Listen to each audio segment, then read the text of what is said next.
Hello everybody, and thank you for sharing your time with me. I'm sending this message through various different channels to reach my dear Russian friends and the Russian soldiers serving in Ukraine.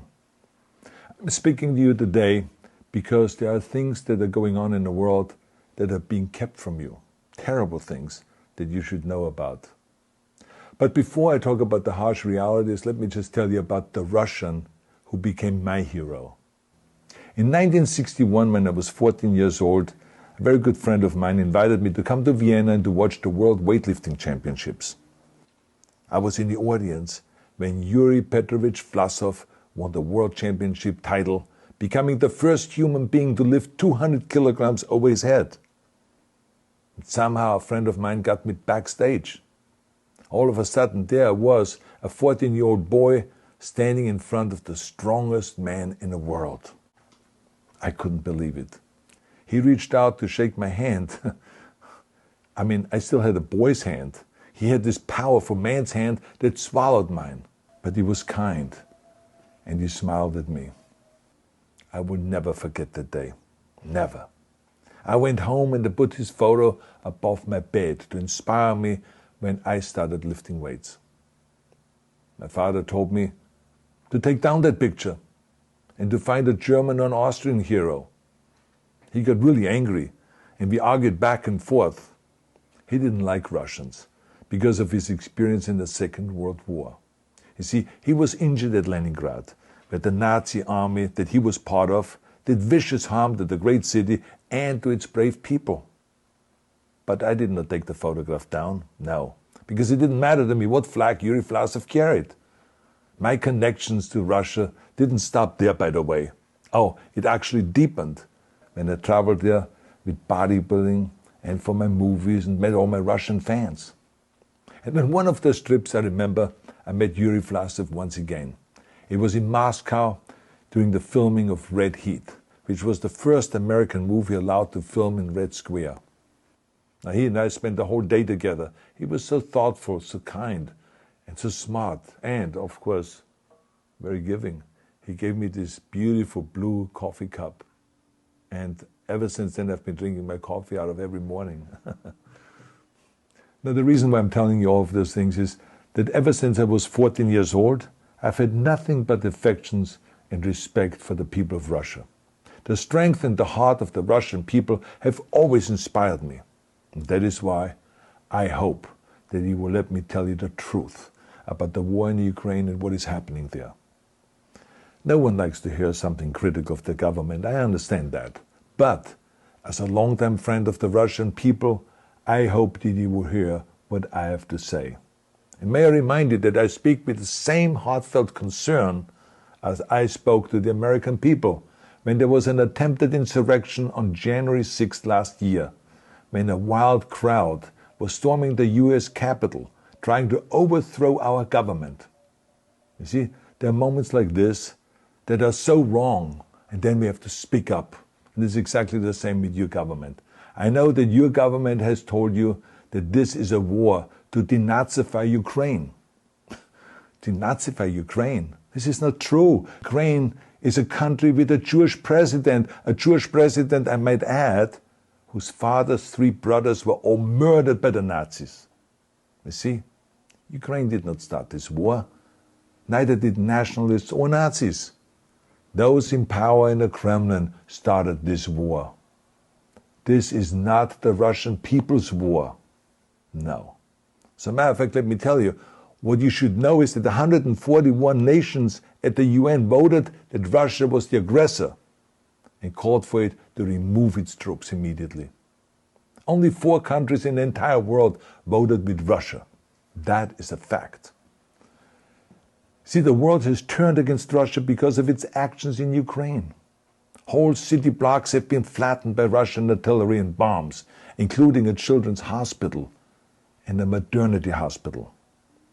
3 million Ukrainian refugees, mainly women, children, and elderly, fled their country, and many more are trying to seek to get out. It is a humanitarian crisis. Because of its brutality, Russia is now isolated from the society of nations. You're also not being told the truth about the consequences of this war on Russia itself. I regret to tell you that thousands of Russian soldiers that have been killed. They have been caught between Ukrainians fighting for their homeland and the Russian leadership fighting for conquest. Massive amounts of Russian equipment have been destroyed or abandoned.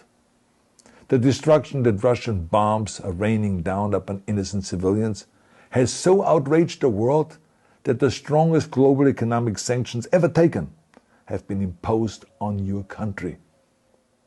Those who don't deserve it on both sides of the war will suffer.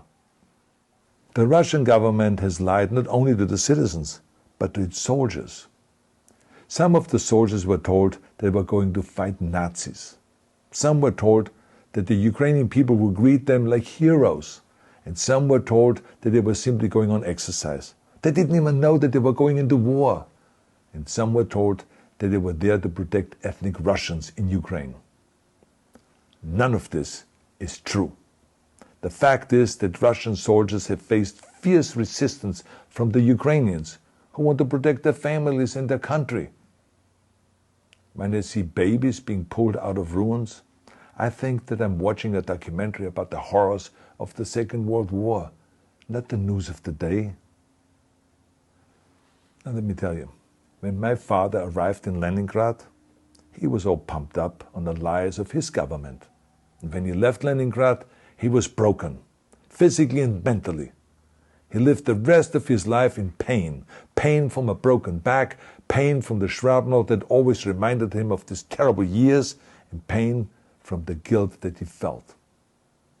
To the Russian soldiers listening to this broadcast, you already know much of the truth that I've been speaking. You've seen it with your own eyes.